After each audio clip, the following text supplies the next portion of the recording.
আসসালামু আলাইকুম। এটা আমাদের চাঁদপাড়া গ্রামে আরিফুল ভাইয়ের গরু। তো আরিফুল ভাই সকালে আমাকে ফোন দেয়, আমি যে দেখি গরুটা এভাবে শুয়ে আছে। তো এরপরে পরীক্ষা নিরীক্ষা করার পরে গরুটি চিকিৎসা সম্পূর্ণ করি, ইনশাল্লাহ গরুটি সম্পূর্ণ সুস্থ হয়। ধন্যবাদ।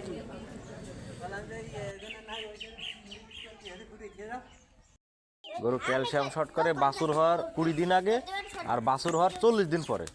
এই সময় গরু ক্যালসিয়াম শর্ট করে, আর বাদ বাকি সময় ব্যথার কারণে পড়ে। আমরা রোগ নির্ণয় করি ওইভাবে যে আপনার বাদ বাকি সময় যদি পড়ে যায় তাহলে তুইন ভার গরু ক্যালসিয়াম শর্টে পড়িনি, ব্যথায় পড়েছে। আর এটা হচ্ছে অন্য কেস।